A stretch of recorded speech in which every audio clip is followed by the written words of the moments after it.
మీ మోకాల నొప్పులకు ఎటువంటి సర్జరీ లేకుండా ఎపియాన్ పెయిన్ క్లినిక్ అందిస్తున్న అత్యాధునిక చికిత్స. నమస్తే.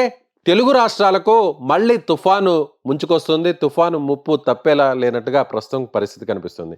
ఇక్కడ మనం చూడవచ్చు ఇప్పటికే ఒక్కసారిగా అంటే ఐఎండీ ఇచ్చినటువంటి సైక్లోన్ డేటాను ఒకసారి మనం చూసినట్లయితే ప్రస్తుతం ఇది అల్పపీడనం అయితే మాత్రం ఏర్పడింది. ఈ అల్పపీడనం ఇవాళ వాయుగుండంగా మారబోతుంది. వాయుగుండం కాస్త తుఫానుగా మారేటువంటి అవకాశం ఉంది. సో ఇక్కడ మనం చూడవచ్చు ఈ గ్రీన్ కలర్లో ఉండేటువంటి ఒకసారి మనం ట్రాక్ని సైక్లోన్ ట్రాక్ని మనం చూడవచ్చు.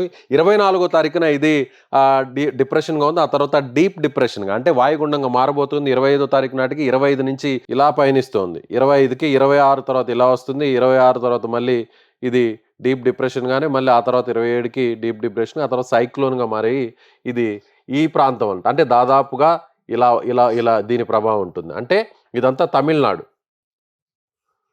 సో తమిళనాడు మీద ఎక్కువ ప్రభావం ఉంటుంది. ఆ తర్వాత చూసినట్లయితే దక్షిణ కోస్తా ఏపీ మీద దీని ప్రభావం పడేటువంటి అవకాశం ఉంది. అంటే ముఖ్యంగా రాయలసీమలో కూడా దీని ప్రభావం ఎక్కువగా ఉండేటువంటి అవకాశం ఉంది.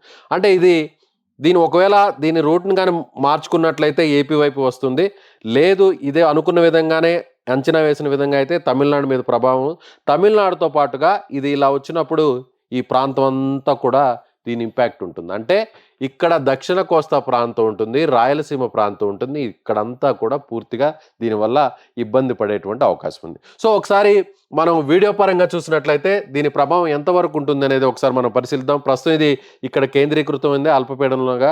సో అల్పపీడనం తర్వాత వీడియోను ఒకసారి మనం పరిశీలించినట్లయితే అది వాయుగుండంగా మారుతుంది. వాయుగుండంగా మారి శ్రీలంక మీదుగా ఇది తమిళనాడు ప్రాంతానికి చేరుకుంటుంది. ఉత్తర తమిళనాడు, దక్షిణ ఆంధ్రాకు కూడా దీనివల్ల ఇంపాక్ట్ ఉంది.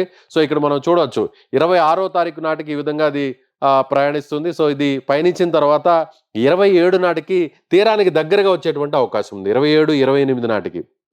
ఆ తర్వాత 28 నుంచి 29కి తీరానికి దగ్గరగా తీరం కూడా క్రాస్ అయ్యేటువంటి పరిస్థితి, తీరం దగ్గర వరకు వచ్చి మళ్ళీ ఇది మరింత వెనక్కి వచ్చేటువంటి పరిస్థితి ఇక్కడ మనకి చాలా స్పష్టంగా కనిపిస్తుంది. చూడవచ్చు. సో ఇక్కడ చూడవచ్చు మనం.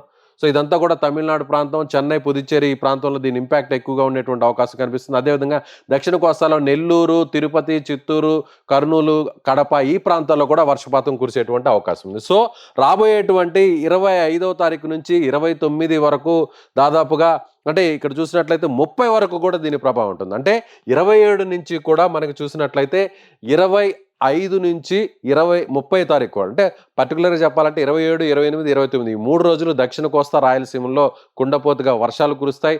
తుఫాను మాత్రం తీరం దాటేటువంటి అవకాశం మాత్రం ఖచ్చితంగా తమిళనాడుకు ఉన్నప్పటికీ కూడా దాని ఆనుకుని ఉన్నటువంటి దక్షిణ కోస్తా జిల్లాలు నెల్లూరు, ప్రకాశం, తిరుపతి, చిత్తూరు, కడప, అన్నమయ్య, అనంతపూర్, కర్నూలు ఈ ప్రాంతాల మీద దీని ఇంపాక్ట్ ఎక్కువ ఉండేటువంటి అవకాశం ఉంది. కాబట్టి అందరూ కూడా అప్రమత్తంగా ఉండాలనేది వాతావరణ శాఖ చెప్తున్నటువంటి మాట.